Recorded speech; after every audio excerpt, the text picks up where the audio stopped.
Jemaat yang dikasihi oleh Tuhan, pemberitaan firman Tuhan pada hari ini didasarkan pada kitab Roma pasal yang ke-8 ayat 31 hingga 39. Mari sama-sama kita membuka surat Roma pasal yang ke-8 ayat yang ke-31 hingga yang ke-39. Saya akan bacakan untuk kita sekalian Roma 8 ayat yang ke-31 hingga yang ke-39. Sebab itu, apakah yang akan kita katakan tentang semuanya itu? Jika Allah di pihak kita, siapakah yang akan melawan kita? Ia yang tidak menyayangkan anaknya sendiri, tetapi yang menyerahkannya bagi kita semua, bagaimana mungkin ia tidak mengaruniakan segala sesuatu kepada kita bersama-sama dengan Dia? Siapakah yang akan menggugat orang-orang pilihan Allah? Allah yang membenarkan mereka? Siapakah yang akan menghukum mereka? Kristus Yesus yang telah mati, bahkan lebih lagi yang telah bangkit, yang juga duduk di sebelah kanan Allah yang malah menjadi pembela bagi kita? Siapakah yang akan memisahkan kita dari kasih Kristus? Penindasan atau kesesakan atau penganiayaan atau kelaparan atau ketelanjangan atau bahaya atau pedang? Seperti ada tertulis, oleh karena engkau kami ada dalam bahaya maut sepanjang hari. Kami telah dianggap sebagai domba-domba sembelihan. Tetapi dalam semuanya itu, kita lebih daripada orang-orang yang menang oleh Dia yang telah mengasihi kita. Sebab aku yakin bahwa baik maut maupun hidup, baik malaikat-malaikat maupun pemerintah-pemerintah, baik yang ada sekarang maupun yang akan datang, atau kuasa-kuasa, baik yang di atas maupun yang di bawah, ataupun sesuatu makhluk lain, tidak akan dapat memisahkan kita dari kasih Allah yang ada dalam Kristus Yesus, Tuhan kita.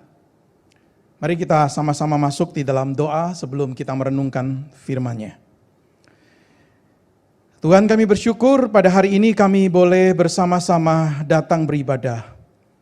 Sekalipun kami tidak bisa berkumpul di satu lokasi dan kami ada di tempat tinggal kami masing-masing. Tetapi kami bersyukur kami boleh disatukan dalam persekutuan rohani dalam ibadah pada hari ini. Dan kami berdoa Tuhan memohon Kau memberkati secara khusus untuk perenungan firman Tuhan pada hari ini. Biarlah nasihat kebenaran firman-Mu boleh berbicara kepada setiap kami. Kami serahkan waktu perenungan firman ini sepenuhnya di dalam tangan Tuhan. Berbicaralah kami anak-anak-Mu siap untuk mendengar. Di dalam nama Tuhan kami, Tuhan Yesus, kami berdoa dan kami bersyukur. Amin. Saya ingin memulai dengan cerita mengenai Musa. Kita tahu Musa adalah pemimpin bangsa Israel, membawa mereka keluar dari Mesir menuju ke tanah perjanjian. Tetapi kita tahu bahwa Musa akhirnya tidak diizinkan untuk masuk ke dalam tanah perjanjian. Nah, sebelum bangsa Israel masuk ke tanah perjanjian, Musa itu menyampaikan berbagai nasihat kepada bangsa Israel sebelum mereka masuk ke tanah perjanjian. Berbagai nasihat ini diberikan dengan tujuan untuk mempersiapkan bangsa Israel untuk kehidupan yang baru di tanah perjanjian yang akan mereka masuki. Nah, salah satu cara Musa untuk memberikan nasihat kepada bangsa Israel yang akan masuk ke tanah perjanjian adalah dengan mengingatkan mereka kepada apa yang Allah sudah lakukan di dalam kehidupan mereka di masa yang sebelumnya. Dan Musa tentu berharap dengan mengingat akan apa yang Allah sudah lakukan di masa sebelumnya, itu sungguh mempersiapkan bangsa Israel untuk menghadapi kehidupan baru di tanah perjanjian. Saya bacakan salah satu nasihat yang Musa sampaikan pada bangsa Israel. Sebelum mereka masuk ke tanah perjanjian, Musa mengingatkan seperti ini. Ulangan pasal yang ke-8. Ingatlah kepada seluruh perjalanan yang kau lakukan atas kehendak Tuhan Allahmu di padang gurun selama 40 tahun ini, dengan maksud merendahkan hatimu dan mencobai engkau untuk mengetahui apa yang ada dalam hatimu, yakni apakah engkau berpegang pada perintahnya atau tidak. Jadi, ia merendahkan hatimu, membiarkan engkau lapar, dan memberi engkau makan mana yang tidak kau kenal, dan yang juga tidak dikenal oleh nenek moyangmu, untuk membuat engkau mengerti bahwa manusia hidup bukan dari roti saja, tetapi manusia hidup dari segala yang diucapkan Tuhan. Pakaianmu tidaklah menjadi buruk di tubuhmu, dan kakimu tidaklah menjadi bengkak selama 40 tahun ini. Maka haruslah engkau insaf bahwa Tuhan Allahmu mengajari engkau seperti seorang mengajari anaknya. Oleh sebab itu haruslah engkau berpegang pada perintah Tuhan Allahmu dengan hidup menurut jalan yang ditunjukkannya dengan takut akan Dia. Sebab Tuhan Allahmu membawa engkau masuk ke dalam negeri yang baik, suatu negeri dengan sungai, mata air, dan danau yang keluar dari lembah-lembah dan gunung-gunung, suatu negeri dengan gandum dan jelainya, dengan pohon anggur, pohon ara, dan pohon delimanya, satu negeri dengan pohon zaitun dan madunya, satu negeri di mana engkau akan makan roti dengan tidak usah berhemat, di mana engkau tidak akan kekurangan apapun, satu negeri yang batunya mengandung besi, dan dari gunungnya akan kau gali tembaga, dan kau akan makan dan akan kenyang. Maka engkau akan memuji Tuhan Allahmu karena negeri yang baik yang diberikannya kepadamu itu. Hati-hatilah supaya jangan engkau melupakan Tuhan Allahmu. Jadi kita melihat di sini bahwa Musa itu mengajak Israel untuk melihat ke masa lalu dengan satu tujuan, untuk mempersiapkan mereka menghadapi ke masa depan. Looking back for the sake of the future. Melihat ke belakang demi untuk melihat yang di depan. Melihat ke masa lalu demi untuk melihat ke masa depan. Supaya jangan sampai bangsa Israel itu lupa akan berbagai anugerah dan kebaikan yang Allah sudah berikan dalam hidup mereka di masa sebelumnya. Dan anugerah di masa lalu itu menjadi satu fondasi untuk iman Israel bahwa Allah akan tetap menyertai dan tetap memberkati mereka ketika mereka memasuki kehidupan yang baru di tanah perjanjian. Looking back for the sake of the future. Nah, saudara yang dikasihi oleh Tuhan, pada hari ini saya ingin mengajak kita untuk merenungkan Roma pasal yang ke-8, secara khusus ayat yang ke-32. Dan kita melihat Roma 8 ayat 32 ini dari perspektif looking back for the sake of the future. Melihat ke belakang demi untuk melihat yang di depan, melihat ke masa lalu demi untuk melihat di masa depan. Roma 8 ayat 32, Paulus berkata begini, Ia Allah yang tidak menyayangkan anaknya sendiri tetapi yang menyerahkannya bagi kita semua, bagaimanakah mungkin Ia tidak mengaruniakan segala sesuatu kepada kita bersama-sama dengan Dia? Saudara, di sini kita melihat logika dari Paulus. Saudara, seorang pendeta di Amerika bernama John Piper menyebut ayat ini sebagai the logic of heaven. Logika surgawi atau logika surga. Saudara, waktu kita melihat Roma 8 ayat 32 ini, kita melihat ayat ini bisa dibagi menjadi dua bagian. Bagian yang pertama itu bicara fondasi, dan bagian yang kedua itu bicara janji. Di bagian yang pertama bicara fondasi ini, Paulus berkata begini, Ia Allah yang tidak menyayangkan anaknya sendiri, tetapi yang menyerahkannya bagi kita. Nah, saudara, Paulus ini berbicara mengenai satu fakta yang pernah terjadi dalam sejarah, yaitu kematian Kristus di kayu salib. Dan itu digambarkan dengan ungkapan ini. Ia yang tidak menyayangkan anaknya, tetapi yang menyerahkannya bagi kita. Saudara, tidak menyayangkan anaknya artinya tidak ada yang ditahan oleh Allah. Sekalipun itu anaknya yang terkasih. Dikatakan juga Dia tidak menyayangkan anaknya tetapi menyerahkannya bagi kita. Menyerahkannya untuk mati bagi semua kita yang berdosa. Saudara, kita di sini termasuk Paulus, Kita di sini termasuk pembaca surat Roma, kita di sini termasuk saudara dan saya yang mendapatkan berkat rohani, berkat keselamatan melalui kematian Kristus di kayu salib. Nah, saudara, jelas sekali di sini kita melihat bahwa apa yang terjadi di kayu salib itu bukan sekedar perbuatan jahat dari manusia yang menyalibkan Kristus. Apa yang terjadi di kayu salib itu bukan sekedar akibat dari pengkhianatan Yudas. Tetapi apa yang terjadi di kayu salib itu adalah tindakan dari Allah sendiri. Penyaliban Kristus itu adalah inisiatif dari Allah. Allah bukan sekedar cuma kita mengatakan mengizinkan salib terjadi. Tetapi Allah yang merancang dan Allah yang menyerahkan anaknya di kayu salib untuk kita.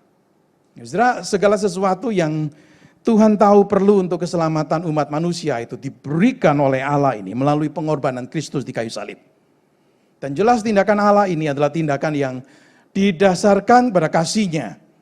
Di surat Roma pasal yang kelima ayat yang ke-8 dikatakan begini, Allah itu menunjukkan atau Allah itu membuktikan kasih-Nya pada kita oleh karena Kristus telah mati untuk kita ketika kita ini masih berdosa. Jadi kayu salib itu adalah bukti kasih Allah. Kayu salib itu adalah bukti kebaikan Allah. Kematian di kayu salib itu menunjukkan anugerah yang dinyatakan oleh Allah. Nah, ini sesuatu yang sudah terjadi. Ini anugerah di masa lampau. Ini berbicara mengenai past grace. Anugerah yang sudah lewat. Anugerah yang di masa lalu. Itu bagian pertama. Di bagian yang kedua dari ayat 32 ini, Paulus berkata begini, bagaimanakah mungkin ia tidak mengaruniakan segala sesuatu kepada kita bersama-sama dengan Dia? Saudara, ayat 32 bagian B ini adalah satu pertanyaan retorik. Satu pertanyaan yang tidak perlu untuk dijawab. Saudara, kalau saya ingin untuk mengubah kalimat ayat 32b ini bukan sebagai pertanyaan tetapi sebagai pernyataan, maka saya akan bisa berkata seperti ini mengutip Paulus. Ia yang tidak menyayangkan anaknya sendiri, tetapi yang menyerahkannya bagi kita semua. Ia tidak mungkin tidak mengaruniakan segala sesuatu kepada kita bersama-sama dengan Dia. Jadi kaitan antara bagian pertama ayat 32 dengan bagian yang kedua ayat 32 ini dimaksudkan untuk menjadikan kebenaran kalimat yang kedua itu menjadi pasti. Paulus itu mengajak pembacanya, mengajak saudara dan saya untuk melihat ke kayu salib, dan Paulus berargumen seperti ini. Jikalau Allah sudah lakukan untuk kita seperti itu di kayu salib, memberikan anaknya mati untuk kita di kayu salib, apakah ada hal lain yang Dia akan tahan dan tidak diberikan untuk kita? Saudara, di sini kita melihat Paulus itu berargumen dari argumen yang lebih besar ke argumen yang lebih kecil. Dari argumen yang lebih sulit kepada argumen yang lebih mudah. Allah tidak menyayangkan anaknya sendiri, melainkan menyerahkannya untuk kita. Saudara, ini hal yang sulit, ini hal yang berat, ini hal yang besar. Saudara, kenapa? Karena alasannya jelas sekali, Allah sangat mengasihi anaknya. Anaknya itu nggak layak untuk dibunuh. Anaknya itu layak untuk disembah, bukan untuk diludahi, bukan untuk disiksa, bukan untuk mati di kayu salib. Jadi rasanya Allah tidak mungkin akan menyerahkan anaknya di kayu salib. Tetapi ternyata Allah benar-benar melakukan hal itu. Setelah ini hal yang sulit, ini hal yang besar. Hal yang besar yang sulit ini Allah rela lakukan. Dan dengan melakukan itu Allah menunjukkan bahwa hal-hal lain yang lebih kecil, yang lebih mudah, itu adalah hal-hal yang pasti Dia akan lakukan. Hal-hal yang lebih kecil, lebih mudah dibandingkan dengan Ia memberikan anaknya mati di kayu salib. Ia memberikan segala sesuatu kepada orang-orang yang kepadanya Dia sudah berikan anaknya itu. Saudara, dikasih oleh Tuhan, di sini menarik sekali karena Paulus itu berkata, memberikan hal-hal lain ini, segala sesuatu yang lain ini, bukan hal sulit bagi Allah. Ini hal yang mudah. Mudah dibandingkan dengan Dia memberikan anaknya mati di kayu salib. Jadi setelah apa yang Paulus mau sampaikan di sini sangat jelas sekali. Bahwa kasih Allah kepada kita, anugerah Allah kepada kita, tidak hanya berhenti di kayu salib. Tidak hanya berhenti di kayu salib. Tidak hanya berhenti dengan sudah diberikan keselamatan kepada kita di dalam Yesus yang mati untuk kita. Setelah apa yang Allah telah lakukan untuk kita di kayu salib, itu menjadi jaminan untuk akan apa yang Allah akan lakukan untuk kita di masa depan. Kayu salib itu adalah jaminan untuk kemurahan, kasih, kebaikan, dan anugerah Allah yang tidak pernah gagal dan tidak pernah berhenti. Maka Paulus memberikan jaminan di sini. Dikatakan bahwa dia akan mengaruniakan segala sesuatu kepada kita. Saudara, bagaimana mungkin ia tidak mengaruniakan segala sesuatu kepada kita bersama-sama dengan dia? Saudara, pengertian segala sesuatu di sini bukan berarti segala sesuatu yang kita inginkan. Bukan berarti segala sesuatu yang kita mau ini. Misalnya segala kekayaan, segala macam bentuk berkat yang kita inginkan di dalam hidup kita. Saudara, bukan itu. Tapi ungkapan segala sesuatu yang diberikan oleh Allah di sini menunjuk kepada segala pemberian, segala berkat, segala anugerah yang Allah tahu itu adalah untuk kebaikan anak-anaknya. Menunjuk pada segala sesuatu yang memang diperlukan, yang Allah tahu itu akan mendatangkan kebaikan dan berkat rohani bagi kita. Saudara, inilah kingdom blessing. Inilah berkat kerajaan Allah yang diberikan pada orang-orang yang kepadanya Allah sudah memberikan Kristus untuk mati. Jadi saudara yang dikasih oleh Tuhan, jelas sekali di sini Paulus berkata diberikan bersama-sama dengan dia. Dikaruniakan, Allah mengaruniakan segala sesuatu bersama-sama dengan dia. Artinya dengan diberikannya Kristus, diberikannya juga berbagai pemberian-pemberian lainnya ini. Jadi Allah tidak akan menahan apapun yang dia tahu itu adalah untuk kebaikan kita. Jikalau dia mau untuk memberikan anaknya, pemberian terbesar, teragung, termahal, tersulit, maka dia tidak akan menahan apapun yang dia tahu itu memberi manfaat dan kebaikan untuk kita. Sudah tidak ada satu hal pun yang dia tahu itu perlu untuk kita dia tahan. Segala sesuatu yang dia tahu itu perlu untuk kita, dia akan berikan, dia akan anugerahkan. Saudara yang dikasih oleh Tuhan, ini satu kebenaran penting di dalam kita menjalani hari-hari kita, di dalam kehidupan setiap hari, termasuk ketika kita berada di momen-momen yang sulit di dalam hidup kita. Saudara, setiap anugerah yang kita perlukan di dalam perjalanan iman kita, supaya kita tetap bisa kuat di dalam Tuhan, supaya kita tetap bisa menang di dalam Tuhan, dan supaya kita tetap bisa bertekun sampai akhir. Semua diberikan, semua disediakan oleh Tuhan. Sebagai contoh saudara, misalnya nih, kita butuh kekuatan untuk mengatasi pencobaan. Kita datang kepada Tuhan, kita mohon kekuatan untuk seperti itu. Masakan Allah itu tidak memberikan kekuatan mengatasi pencobaan itu? Atau mungkin kita membutuhkan tuntunan, kita membutuhkan guidance nih.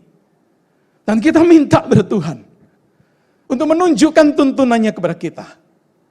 Saudara, apakah Allah itu kemudian dengan tega berkata, aku tidak mau untuk memberikan tuntunan kepadamu? Saudara, kalau Allah adalah Allah yang sudah pernah memberikan pemberian yang terbesar, Kristus mati di kayu salib, maka saya yakin, saya percaya Allah senang untuk memberikan dan menunjukkan tuntunannya kepada kita. Atau kita membutuhkan hikmat nih. Dalam banyak aspek dalam hidup kita, saudara, kita sungguh butuh hikmat, kita sungguh butuh kebijaksanaan. Dalam kitab Yakobus dikatakan Allah akan memberikan hikmat itu dengan kemurahannya. Atau mungkin kita butuh penghiburan. Dikatakan dalam 2 Korintus 1 ayat 3, Allah itu sumber penghiburan. Ya pasti akan memberikan penghiburan ini. Atau mungkin kita jatuh dalam dosa atau kita kalah dalam pencobaan. Dan kita ingin untuk mendapatkan pengampunan dan pemulihan. Kita datang kepada Tuhan untuk meminta pengampunan dan pemulihan. Masakan Allah yang sudah pernah memberikan Kristus mati di kayu salib untuk saudara dan saya, tidak mau untuk mengampuni kita dan tidak mau untuk memulihkan kita. Saudara, kita ingat Rasul Petrus, dia pernah menyangkal Yesus 3 kali. Tapi ketika dia datang untuk dipulihkan oleh Tuhan, minta pemulihan dari Tuhan, Tuhan pulihkan dia. Dia bertobat dan dipulihkan, diampuni oleh Tuhan. Maka tidak heran di kemudian hari Rasul Petrus itu bisa menulis seperti ini di 2 Petrus pasal 1 ayat yang ketiga. Kuasa ilahinya telah mengaruniakan kepada kita segala sesuatu yang berguna untuk hidup yang saleh. Kuasa ilahinya telah mengaruniakan kepada kita segala sesuatu yang Tuhan tahu itu berguna untuk hidup yang saleh.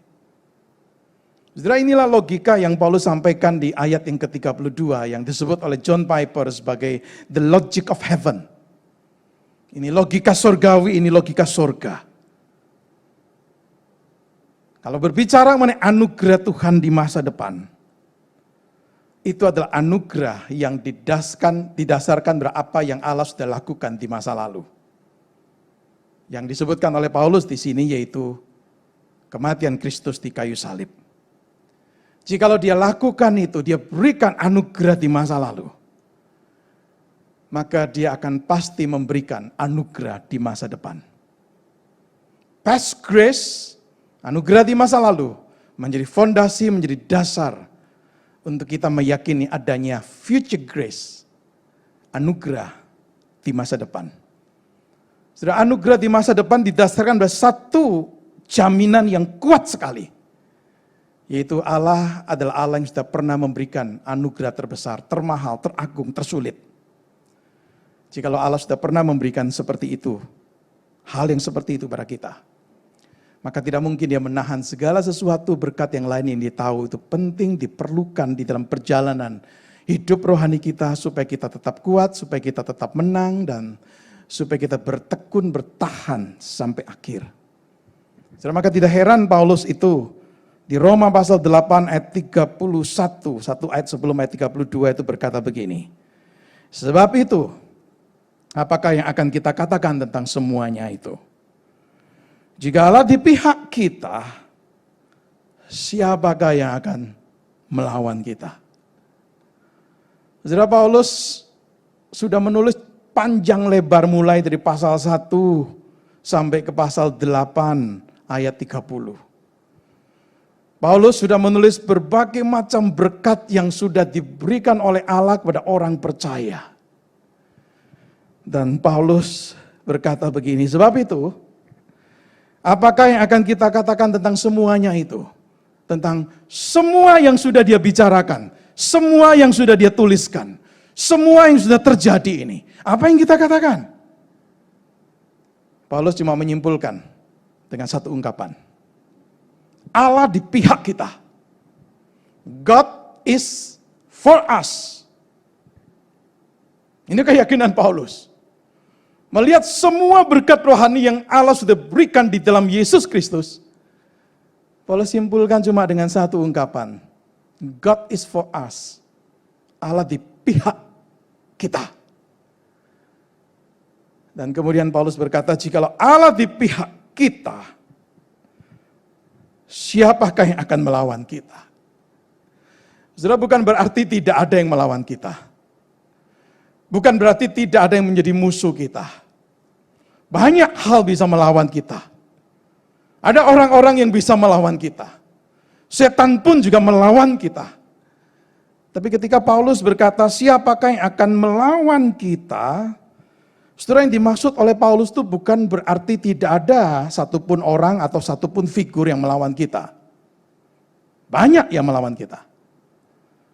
Tetapi yang Paulus ingin katakan atau yang Paulus maksudkan di sini, jika Allah di pihak kita, siapakah yang akan melawan kita? Yang Paulus maksudkan adalah tidak ada yang akan kemudian berhasil untuk melawan kita dalam arti menghancurkan hidup kita, menghancurkan rencana Allah di dalam hidup kita. Maka di dalam Roma pasal yang ke-8 yang tadi kita baca, Paulus itu bicara beragam macam kesulitan yang mungkin akan dihadapi oleh orang percaya. Paulus berkata begini di ayat yang ke-35. Siapakah yang akan memisahkan kita dari kasih Kristus? Penindasan? Atau kesesakan? Atau penganiayaan? Atau kelaparan? Atau ketelanjangan? Atau bahaya? Atau pedang? Saudara, Paulus berbicara mengenai berbagai macam kesulitan yang akan mungkin dihadapi nih oleh orang percaya di dalam Kristus. Tapi kemudian Paulus bertanya begini, siapakah atau apakah yang akan memisahkan kita dari kasih Kristus? Saudara, jawabannya jelas sekali, enggak ada yang akan memisahkan. Termasuk kesulitan-kesulitan yang Paulus gambarkan di ayat 35 ini.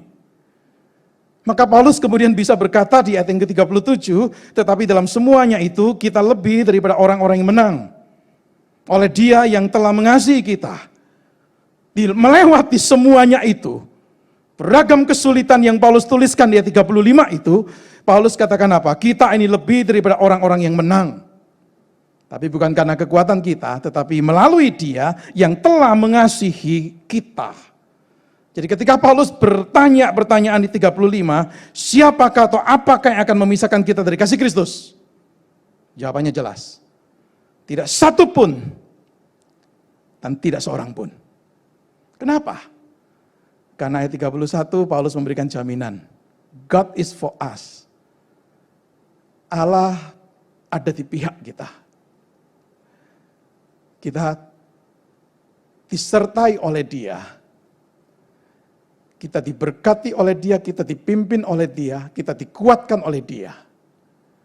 Kesulitan-kesulitan itu akan tetap ada. Tetapi orang percaya akan diberi pertolongan dan kekuatan untuk bisa melalui itu. Dan diberi jaminan di sini. Tidak ada yang akan bisa memisahkan dari kasih Kristus. Saudara, inilah logika yang Paulus sampaikan di Roma pasal yang ke-8. Ayat yang ke-31 sampai yang ke-39. Secara khusus di ayat 32. Jikalau Allah sudah memberikan pemberian terbesar termahal di kayu salib. Maka Paulus berkata atau bertanya, bagaimana mungkin Ia tidak mengaruniakan segala sesuatu kepada kita bersama-sama dengan Dia. Sedang dikasih oleh Tuhan, ini tulisan Paulus, dan Paulus sendiri pernah mengalami berbagai macam pengalaman yang dimana dia sungguh mengalami future grace, anugerah yang selalu tersedia untuk dia di dalam jalan kehidupannya di masa depannya. Saudara, di 2 Korintus pasal 12 ayat 7 sampai 10 itu Paulus berbicara mengenai duri dalam daging. Kita tidak tahu apa itu. Ada yang mengatakan, oh itu mungkin penyakit tertentu.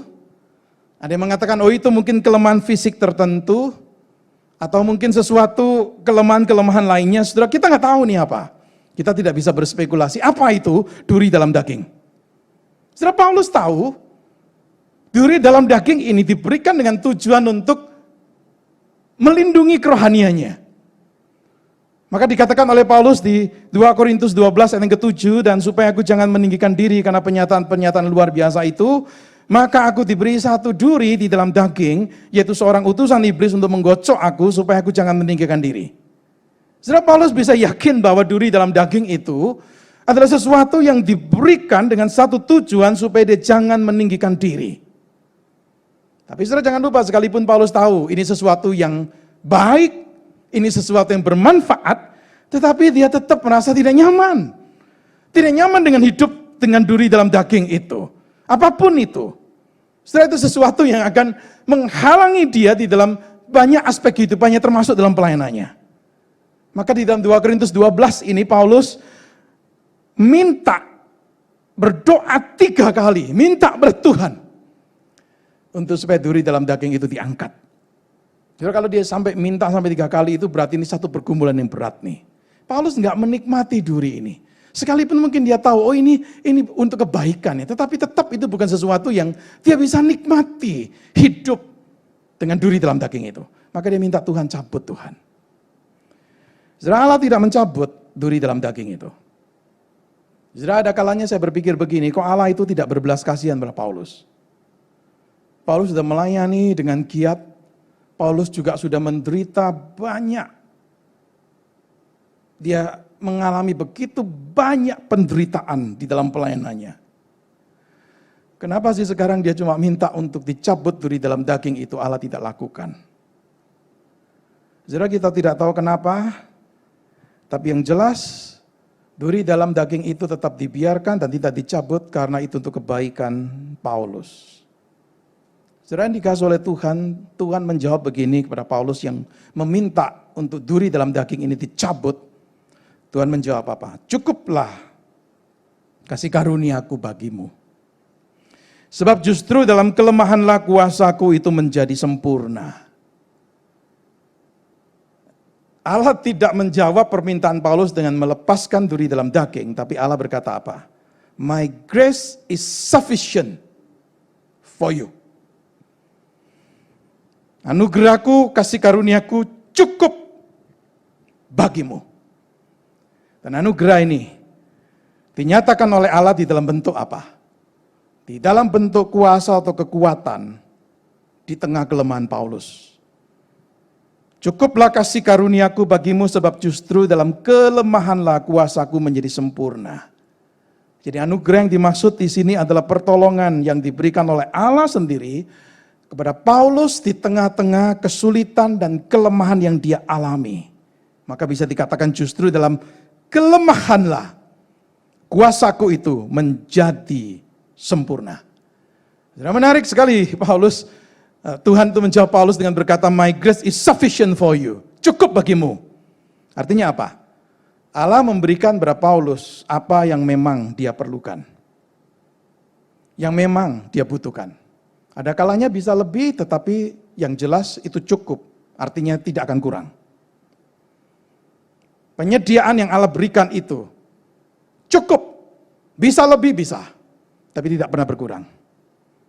Saudara, tentu keinginan orang seperti Paulus dan keinginan saudara dan saya adalah kalau kita boleh mengalami mujizat duri itu dicabut dari daging kita.